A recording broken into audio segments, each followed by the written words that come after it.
Swedish Royal Anthem.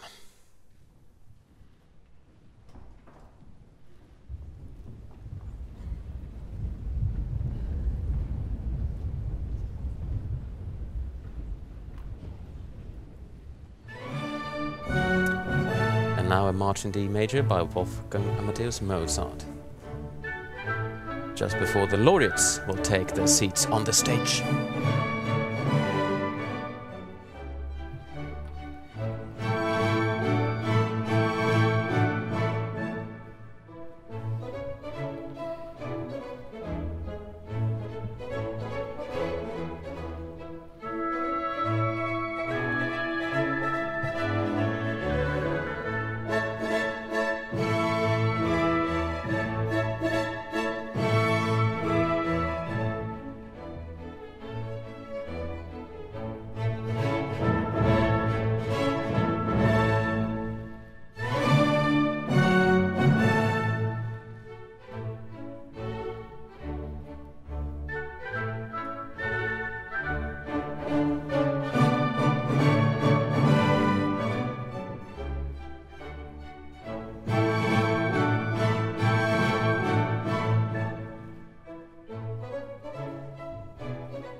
That the 11 laureates, including the daughter of Alice Munro, Jenny Munro, has arrived, it's time for a speech by Professor Carl-Henrik Heldin, the chairman of the board of the Nobel Foundation.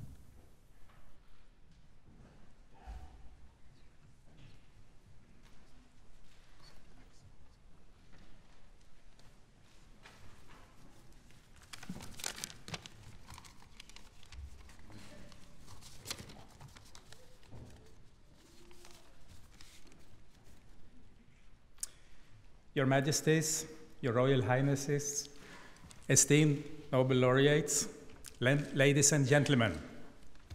On behalf of the Nobel Foundation, I would like to welcome you all to this year's Nobel Prize Award ceremony. In particular, I'd like to welcome the Nobel laureates and their families to this ceremony, which is held to honor the laureates for their outstanding contributions to science and literature. We send our warmest greetings to Alice Munro, who was unable to come to Stockholm. We are glad that Jenny Munro is here to receive the prize on behalf of her mother. Earlier today in Oslo, the Nobel Peace Prize was awarded to the Organization for the Prohibition of Chemical Weapons, OPCW, for its extensive efforts to eliminate chemical weapons. At the award ceremony in Oslo, Nelson Mandela, who was awarded the 1993 Nobel Peace Prize and who passed away on December 5, was also honored. In addition, there was a memorial ceremony in Johannesburg earlier today. We honored Nelson Mandela with a moment of silence together with this year's Nobel laureates earlier during the Nobel Week. Nelson Mandela embodied the struggle for freedom, democracy, and humanism, and was one of the greatest statesmen of our time. Despite considerable progress in recent decades, mankind faces important global challenges. People still die because of poverty or hunger. Many suffer from diseases of various kinds. Accelerated global warming is worrisome. It is difficult to produce energy in an environmentally friendly manner. And there is considerable turbulence in economic markets. The solutions to these problems include better organization and governance of society and fairer distributions of the resources of the earth. However, research is also of utmost importance. Targeted programs are needed to address specific problems. But it is also important to support basic research which has no other purpose than to answer questions, since experience has shown that such curiosity-driven research often leads to results that can be used with other, completely different and unexpected areas. This year's prize in physics is being awarded for the theory of how particles obtain their mass, which was recently confirmed by experiments at CERN in Geneva. This knowledge is of profound importance for the understanding of how the universe is constructed. This year's chemistry prize is being awarded for the development of multi-scale models for complex chemical systems. The new methods make it possible to use computers to describe chemical reactions, for instance, during photosynthesis in green leaves. This year's prize in physiology or medicine is being awarded for discoveries of how the cell organizes transport of different molecules to those places where they are needed to perform their functions. When these studies were carried out, their purpose was only to answer interesting questions, but the results that were obtained have also given us important insights into the mechanisms behind various diseases. The prize in economic sciences in memory of Alfred Nobel is being awarded for new insights into how the price of securities can be predicted, insights that have had clear practical applications. The breakthroughs in research that we honored today can in several cases be regarded as basic research. In a similar way, basic research discoveries have often been awarded Nobel Prizes in previous years. Although the step between basic research and practical applications can sometimes be long, new knowledge is always valuable, and sooner or later, such knowledge will become useful. In fact, some of the most important breakthroughs in science, which have led to important applications, were achieved by scientists who, when they made their discoveries, did not aim at solving a particular problem, but tried to answer questions they found interesting. One example is the discovery of the laser, which has led to applications we have daily use of in the form of CD players, laser writers, and barcode scanners. Another example is the elucidation of the structure of the DNA molecule and how it mediates heredity, which not only forms the basis of all genetic research, but also has allowed improved methods for diagnosis and treatment of various diseases. As a result of the economic problems the world is now experiencing, many countries have chosen to reduce their support to research. This is unfortunate. Today, it is more important than ever to continue and even increase support for research, in particular for basic research.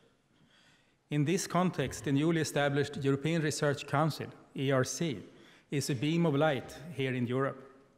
ERC supports basic research in all areas of science with excellence as the only evaluation criterion. Fortunately, ERC's budget will increase during the coming 7-year period.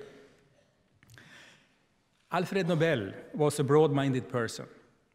He realized that mankind is not only in need of progress in scientific disciplines, but also needs culture and a peaceful world. Cross-fertilization between science and culture enriches both sides. It goes without saying that that one prerequisite to making scientific progress useful for mankind is a peaceful world. Together with the scientific prizes, the prizes in literature and peace form a totality that has significantly contributed to the unique position of the Nobel Prize. Global challenges are best studied through international cooperation. Science and scientists know no national borders. Alfred Nobel himself was a true internationalist. He lived, performed research, developed business in many countries, and he traveled a lot. It is notable that several of this year's Nobel laureates, like many previous laureates, work in countries other than those where they were born and raised. Alfred Nobel understood that talents are present and need to be encouraged in all parts of the world, and he especially stipulated in his will that it is my express wish that in awarding the prizes, no consideration whatever shall be given to the nationality of the candidates, but that the most worthy shall receive the prize, whether he be Scandinavian or not. This was not an obvious choice at the end of the 19th century, which, just like our present time, was characterized by nationalism and xenophobia. The ideas of Alfred Nobel encountered skepticism and resistance in many circles. But this did not prevent the Nobel Prize from becoming one of the first truly international scientific prizes. Alfred Nobel's insight that the prize he established should be international right from the start, together with the careful work of the award committees, has been and is a prerequisite for the prestige the Nobel Prize enjoys. The more than 100-year-long history of the Nobel Prize is a rich source of information and inspiration. The Nobel Museums in Stockholm and in Oslo have large numbers of visitors. During the past year, plans to build a new home for the Nobel Peace Prize in Stockholm has taken important steps forward. This is gratifying. A nicely located site on the Blasieholmen Peninsula has been offered by the city of Stockholm, and generous donations have been obtained from the Erling Persson Family Foundation and the Knut and Alice Wallenberg Foundation. An architectural competition has been initiated, and the winning proposal will be selected during the coming spring. The Nobel Center is expected to be completed by 2018. It will contain public spaces for exhibitions, program activities, scientific conferences, meetings, and events. This is where we intend the Nobel Prize award ceremony to take place in the future. At the Nobel Center, the focus will be on the stories of the Nobel laureates. These are stories of brilliant discoveries, conviction, and persistence. They are stories which prove that ideas can change the world. The Nobel Center will be a place that engages and awakens curiosity, a place where school pupils and young people, scientists and visitors from all over the world can meet and be inspired by the laureates and their contributions to the greatest benefit of mankind. Thank you. Said Professor Carl-Henrik Helldin, the chairman of the board of the Nobel Foundation. And here is the wife of Lars Peter Hansen in the audience with their son.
Chicago Stockholm Philharmonic Orchestra played Alemacha from the Karelia Suite by Finnish composer Jean Sibelius. Time for the Physics Prize now, and we will hear a presentation by Professor Lars Brink. Your Majesties, Your Royal Highnesses. The world is so big, bigger than you can ever imagine. Since Zacharias Topelius wrote those words almost 150 years ago, we have understood that the world is even bigger and more complex than people could imagine at the time. We can now explore space billions of light years away, and with the biggest microscopes, particle accelerators, we can study physics at incredibly small distances. Is it then not presumptuous of us to try to understand all the physics that the world holds? To try to find laws that cover a multitude, perhaps all of those phenomena? No. Albert Einstein once wrote that the most fantastic about nature is that it is possible to comprehend. Edith Södergran once wrote, "Can you catch in your hands a star that is rising towards the zenith? Can you measure its flight?" Yes, we can measure its flight.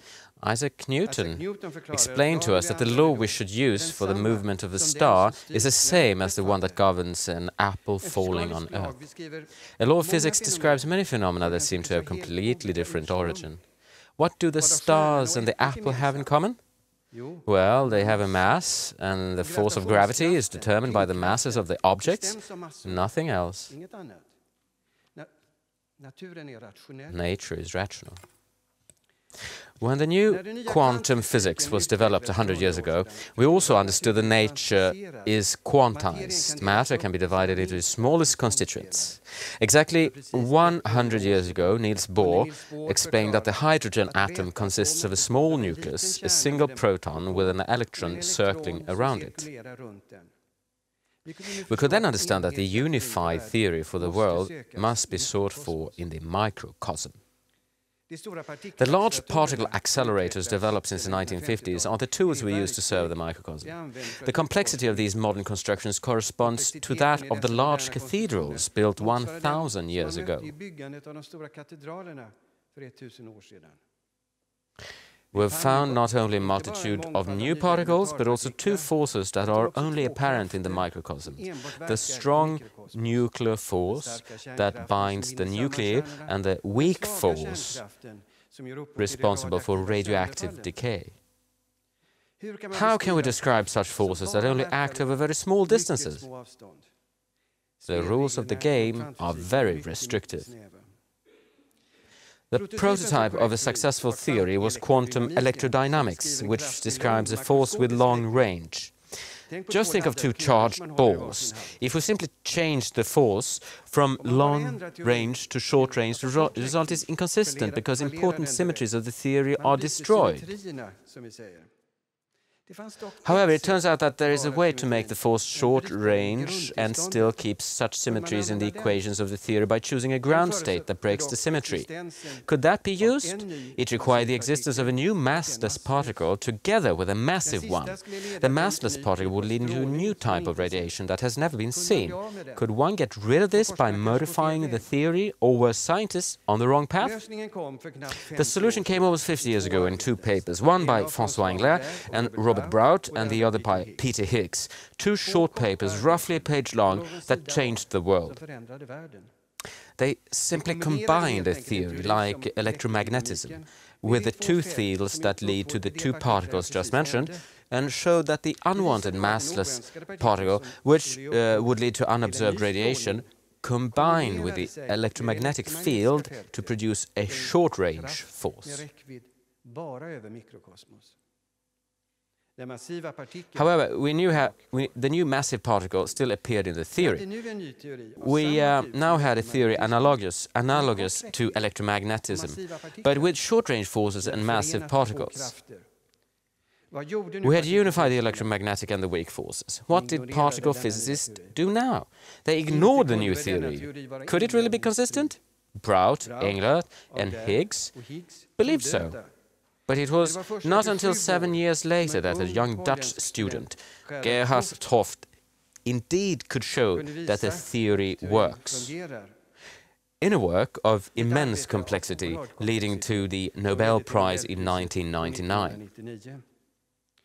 Now the physics world understood and very quickly developed a unified theory of the forces that act in microcosm, the strong electromagnetic and weak forces. This is called the standard model of particle physics, a theory that in practice governs the world as long as the force of gravity can be ignored. It demanded new particles, quarks and leptons and force particles, which were speedily discovered.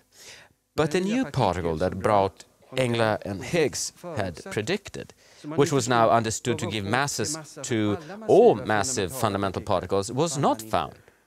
30 years ago, we had essentially found everything except this particle. Was it really there?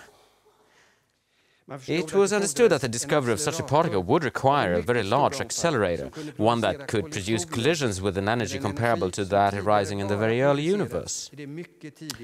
It took some 30 years of preparation, and then construction at the CERN in Geneva before scientists could search for the wanted particle.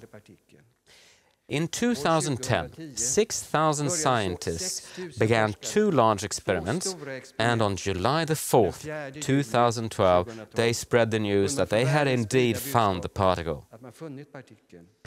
The standard model was complete, and it had been found that nature follows precisely that law that Brout, Engler and Higgs had created. A fantastic triumph for science.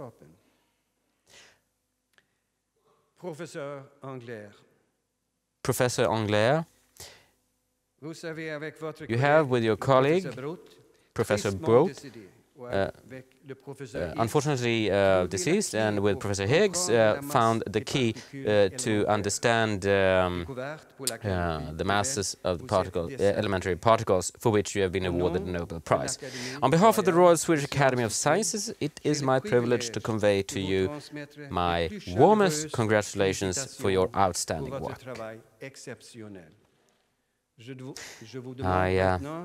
I ask you to step forward to receive your Nobel Prize from the hands of His Majesty the King. Professor Higgs, you have, together with Professors Engler and Brout, found the key to understand the masses of the elementary particles, for which you have been awarded the Nobel Prize.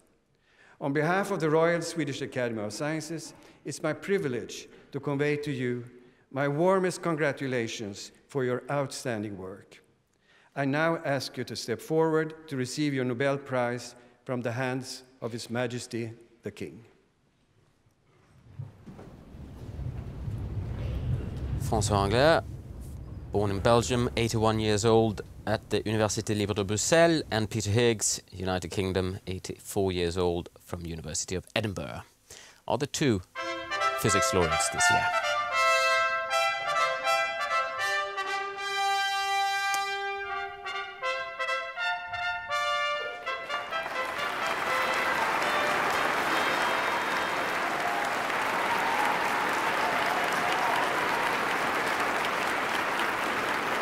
Standing ovations.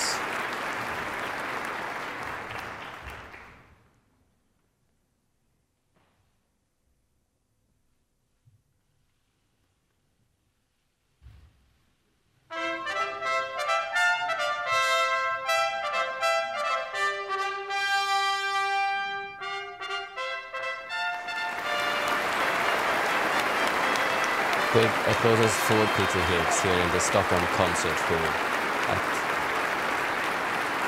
this year's Nobel Prize ceremony.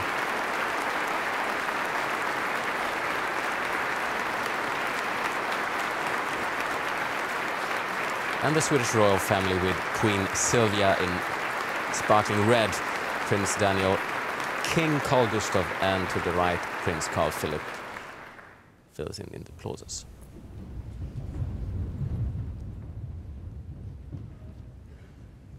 Now time for the Chemistry Prize and a presentation. Eders kungliga högheter, mina damer och mina herrar.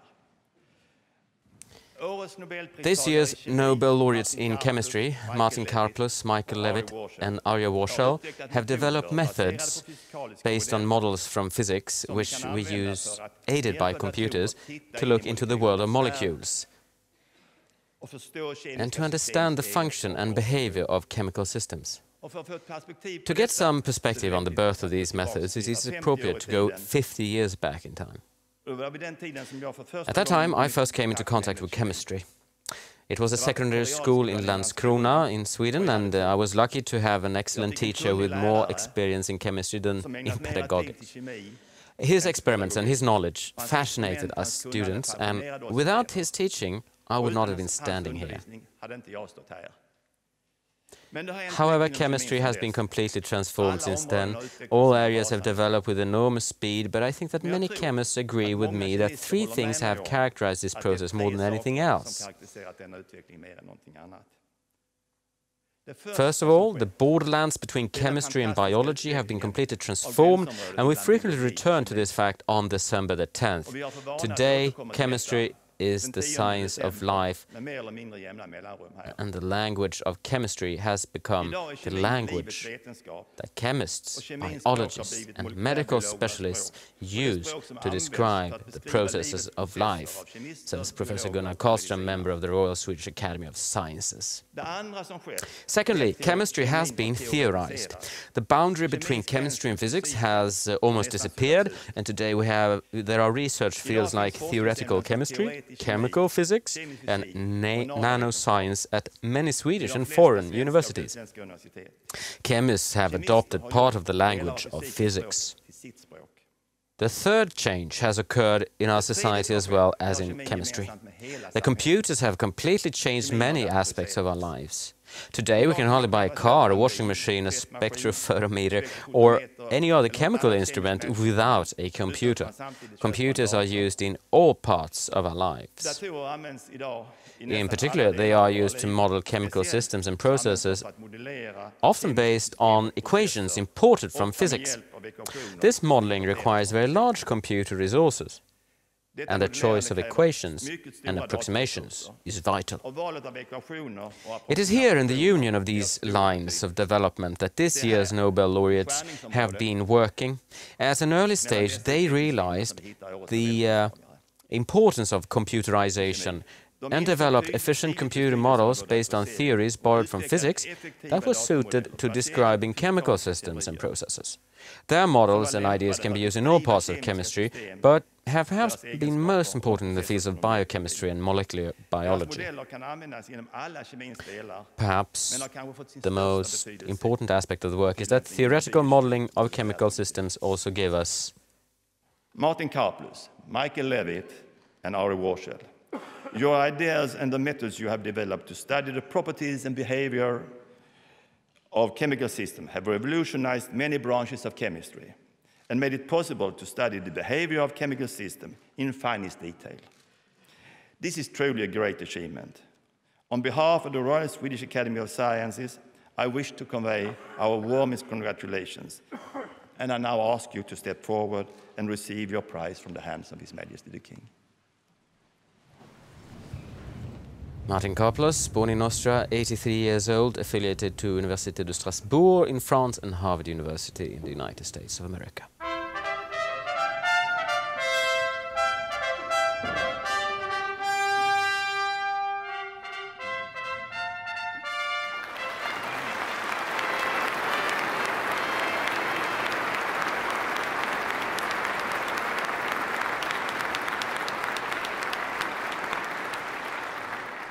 Time for Michael Levitt, born in Pretoria, South Africa, 66 years old, from Stanford University School of Medicine.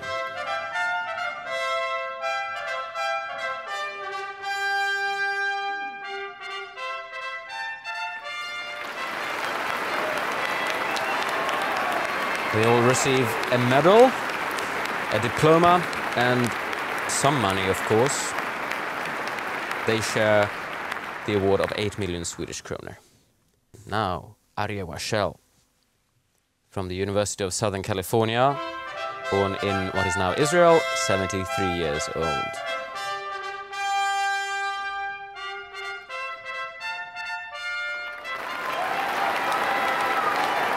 great applauses for the chemistry laureates of 2013.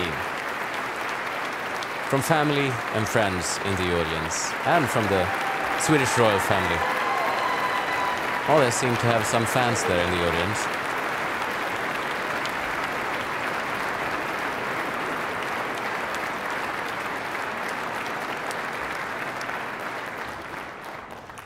Now time for some more music, this time Richard Strauss and the soloist Malin Byström will enter the stage.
Now we will hear the presentation of the 2013 Nobel Prize in Physiology or Medicine.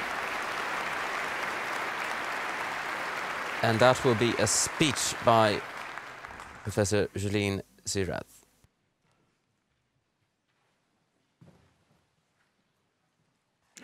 Your Majesties, Your Royal Highnesses, esteemed laureates, ladies and gentlemen, imagine this Nobel Awards ceremony without any of the beautiful flowers that you can see here around us. These flowers are transported to Stockholm each year from San Remo in Italy. But imagine if they were missorted and ended up in Copenhagen. Without a functioning transport system, this could easily be a reality. To avoid chaos, we are totally dependent on fine-tuned transport systems where cargo is loaded onto the right vehicle and transported to the right destination at the right time. The cell, with its different compartments, faces a similar transport challenge. Each cell in our body functions like a factory, producing molecules which are delivered to specific locations at exactly the right moment. Bubble-like vesicles carry the molecules between different compartments in the cell.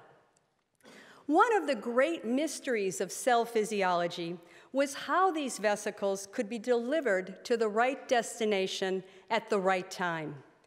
And how was this process controlled with temporal precision?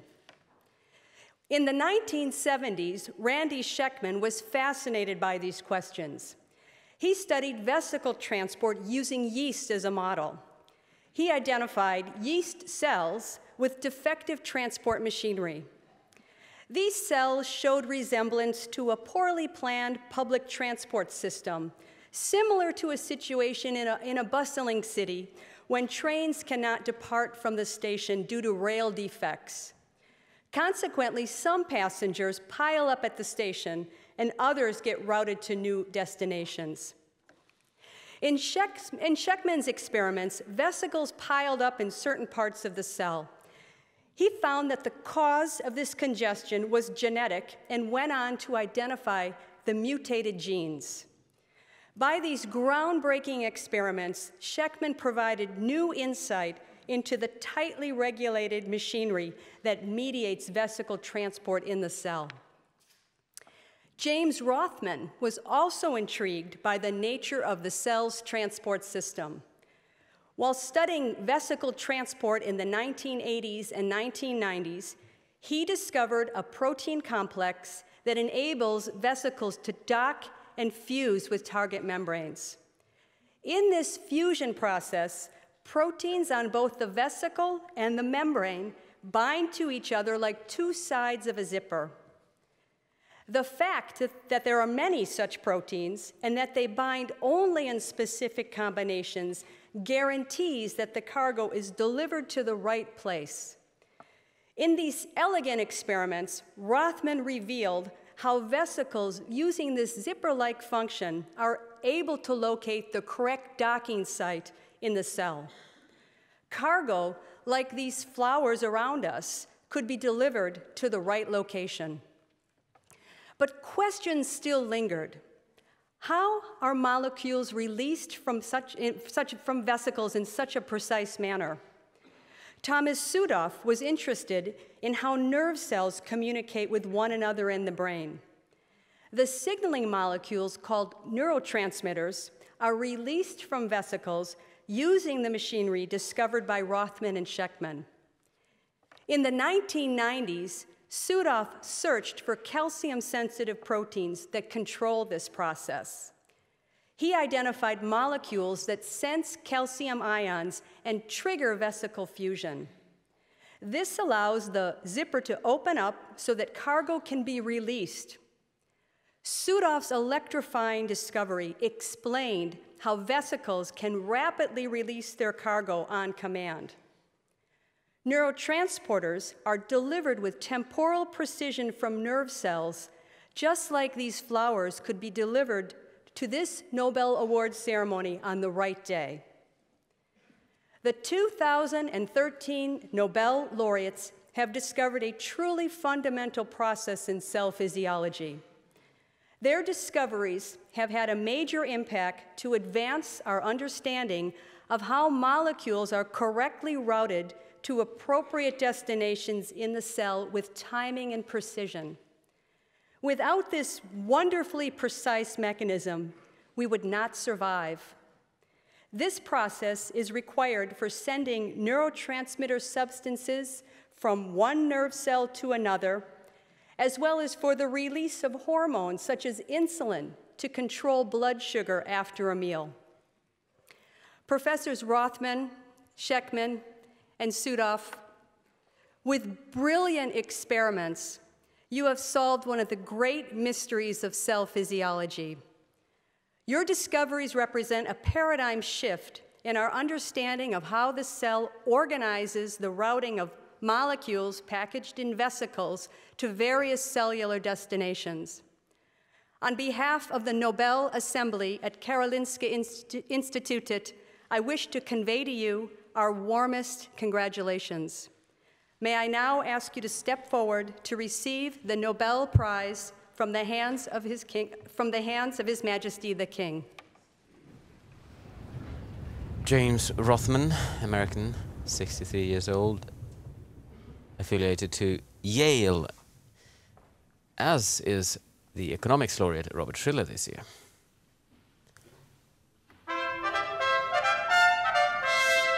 Receives a medal, which by the way is made of 18-karat green gold plated with 24-karat gold. The value is about 6,000 euro, but the medal is of course priceless, being such a symbol of the personal achievement of the recipient. And also a diploma, which is a unique work of art created by foremost Swedish and Norwegian artists and calligraphers. Now, Randy Sheckman from University of California, Berkeley, the Howard Hughes Medical Institute.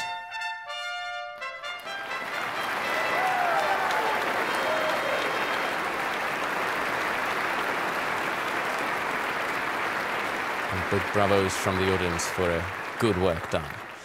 And Thomas Südhoff, born in Germany, in Göttingen, 58 years old, the youngest this year. Affiliation at the time of award, Stanford University, Howard Hughes Medical Institute.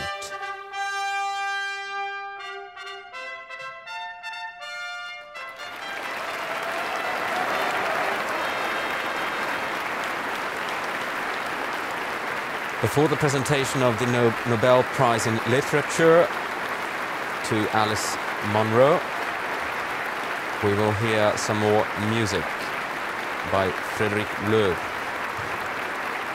A piece from My Fair Lady. I Could Have Danced All Night, which some of these guys probably will be doing later on after the Nobel banquet that follows this prize ceremony.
Soloist Malin Byström with the Royal Stockholm Philharmonic Orchestra with a piece there from My Fair Lady. Queen Sylvia. And now it is time for the Permanent Secretary of the Swedish Academy, Peter Englund. Ers Majestäter, Ers Kungliga Högheter, ärade Nobelpristagare, mina damer och herrar. Ladies and gentlemen, it may seem like a paradox, but it is actually quite logical. What we call world literature is generally rooted in the local and individual. In her writing, Alice Munro portrays with almost anthropological precision a recognizable, tranquil, everyday world with predictable external accoutrements. Her equivalent of William Faulkner's Yoknapatawpha County is located in southwestern Ontario. This flat Canadian agricultural landscape, with its broad rivers and seemingly bland small towns, is where most of her short stories unfold. But the serenity and simplicity are deceptive in every way. The tranquility of the outer world is always apparent in Alice Munro's works, which then open the portals to an inner world where the opposite is true. Munro writes about what are usually called ordinary people, but her intelligence, compassion, and astonishing power of perception enable her to give their lives a remarkable dignity. Indeed, redemption, since she shows how much of the extraordinary can fit into that jam-packed emptiness called the ordinary. The trivial and trite are intertwined with the amazing and unfathomable, but never at the cost of contradiction. If you have never before fantasized about the strangers you see on a bus, you begin doing so after having read Alice Munro. Her short stories rely very little on external drama. They are an emotional chamber play, a world of silences and lies, waiting and longing. The biggest events occur inside of her characters. The greatest pain remains unexpressed. Like few others, she is interested in the silent and the silenced, the passive, those who choose not to choose, who live on the sidelines, the quitters and losers. Barriers in gender and class are never far away in her works.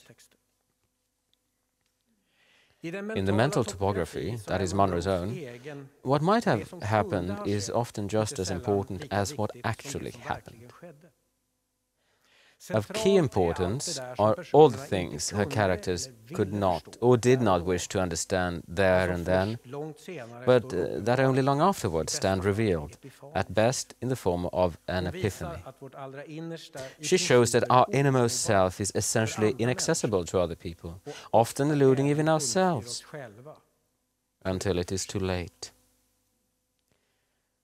In an uncompromising way, Alice Munro demonstrates that love rarely saves us or leads to reliable happiness, and that few things can be as devastating to us as our own dreams. Sexuality is constantly present, and its power is gripping, but often blind and even devastating. Even though genuine happiness may occur, sometimes accidentally, people rarely go unpunished for believing in romantic love. This might seem unbearably dark or even painful if her piercing lucidity were not mixed with something that, for want of a better word, I must call tenderness. If you read a lot of Alice Munro's works carefully, sooner or later, in one of her short stories, you will come to face with yourself. This is an encounter that always leaves you shaken and often changed, but never crushed.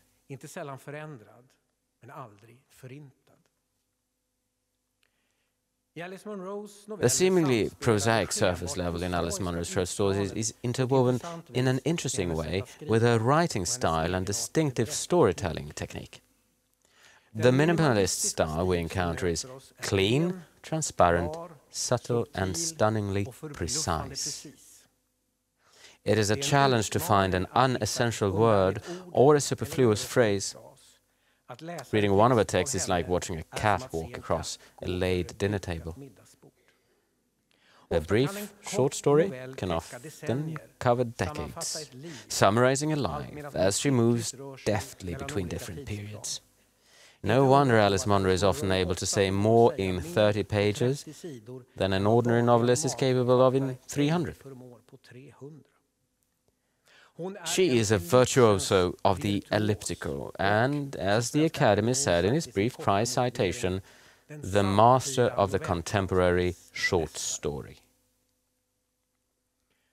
Over the years, Numerous prominent scientists have received their well-deserved reward in this auditorium for having solved some of the great enigmas of the universe or of our material existence. But you, dear Alice Munro, like few others, have come close to solving the greatest mystery of them all, the human heart and its caprices. The Swedish Academy congratulates you warmly.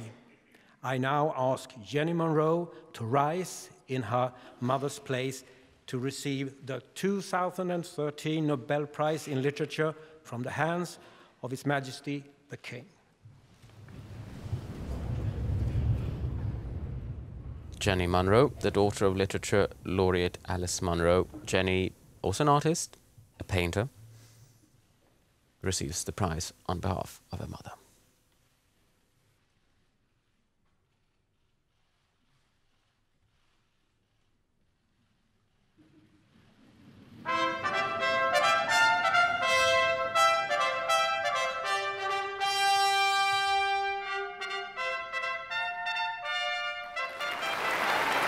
Courteous bows and massive applauses for Alice Munro.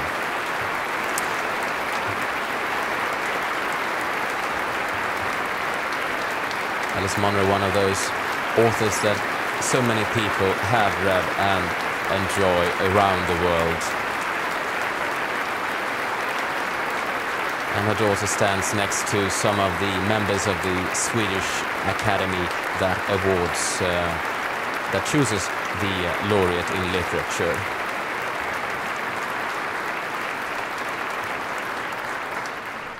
Now we will listen to Matinée Musicale, a waltz by Benjamin Britten, before it's time for the Economics Prize.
The Economics Prize is awarded by the Royal Swedish Academy of Sciences along the same principles as for the other Nobel Prizes.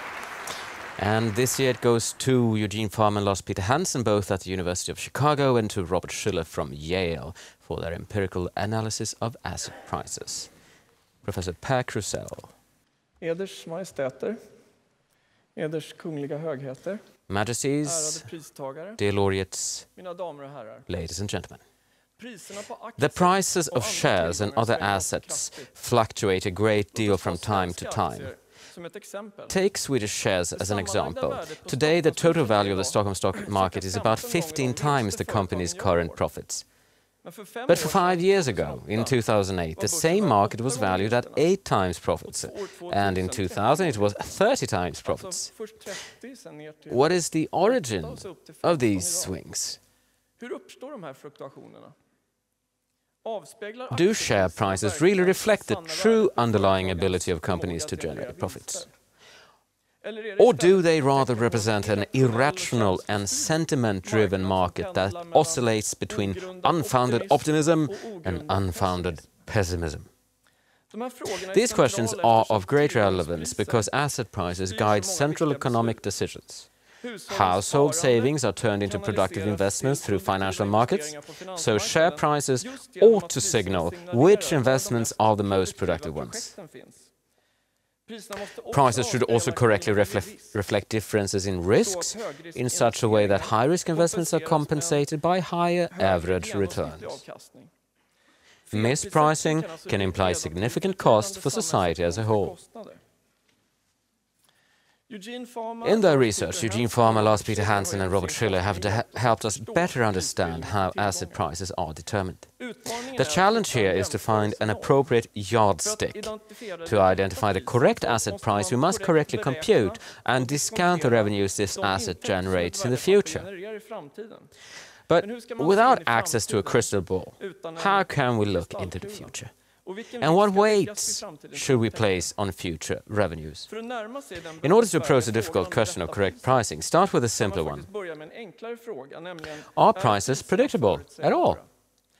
In a well-functioning market, it should not be possible to foresee whether prices will rise or fall. At first, this may seem paradoxical. Wouldn't it be valuable to know that the price of an asset will go up tomorrow? Not from a societal point of view. If the price could safely be predicted to go up between today and tomorrow in a well-functioning market, demand would drive up the price today until it reaches tomorrow's level. Without this market reaction to the expected price rise, today's price would be too low and economic decisions would be misguided.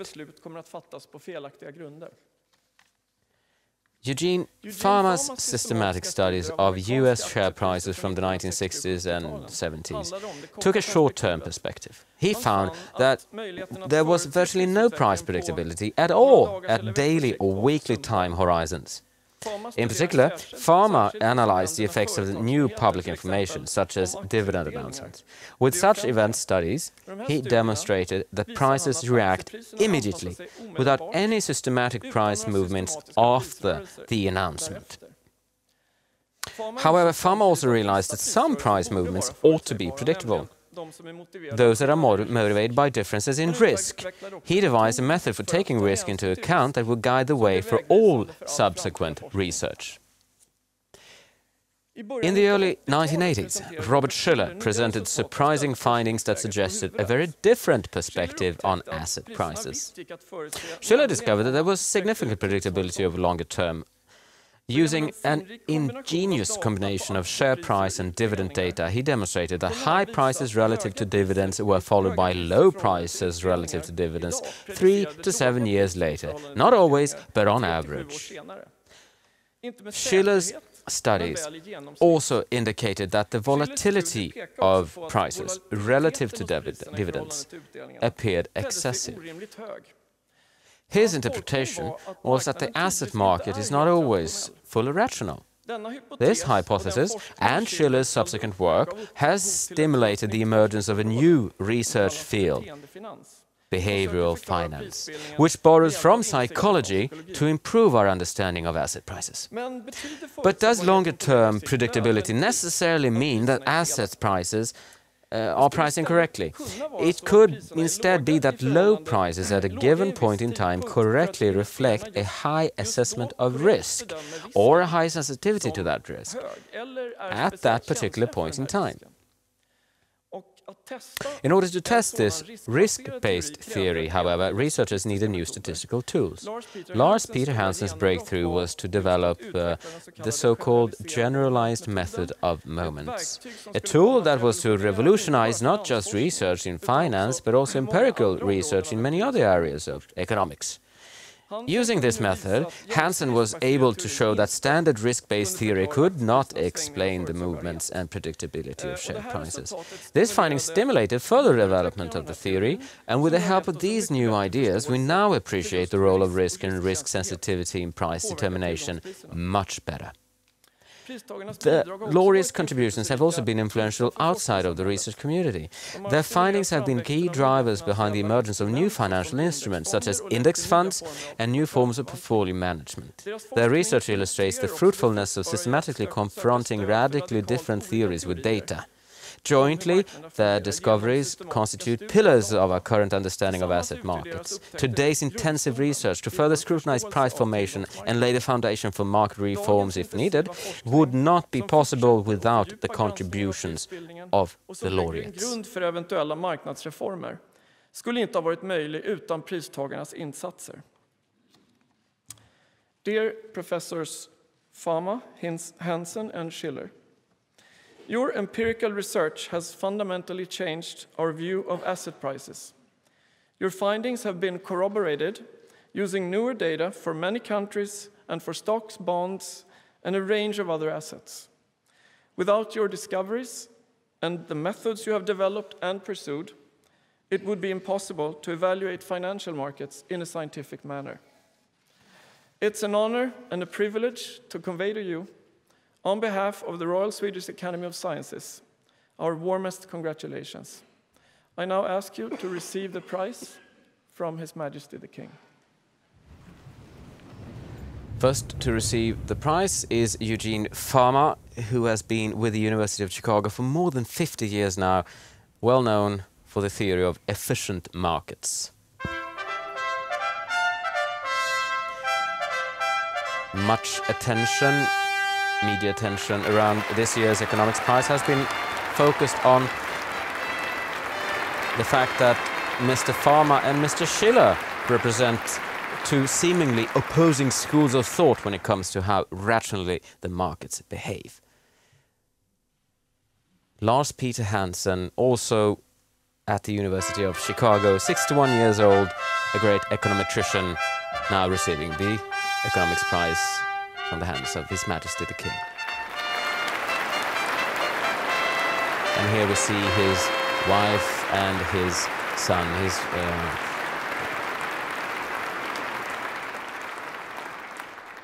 and here Robert Schiller, professor at Yale University, one of the foremost behavioral economists.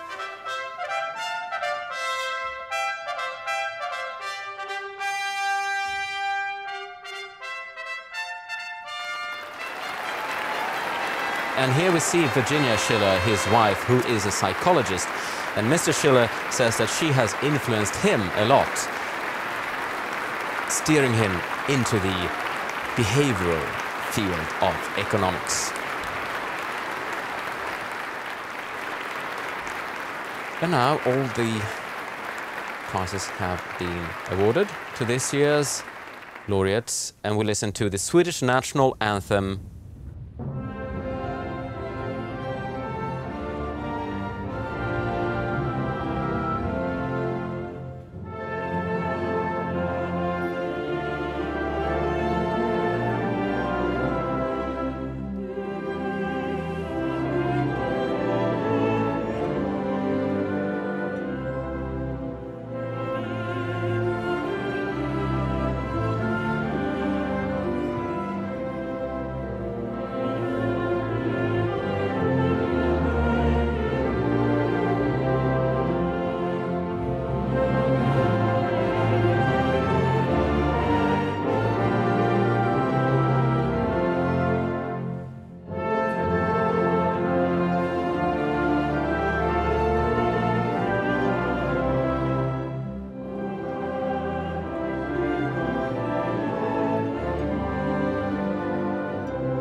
We will listen now to the Queen of Sheba's Festivity March from the Prodigal Son by Hugo Alfvén. Music played while the guests are leaving the auditorium here at the Stockholm Concert Hall, where the prize ceremony is now ending. Music performed by the Royal Stockholm Philharmonic Orchestra.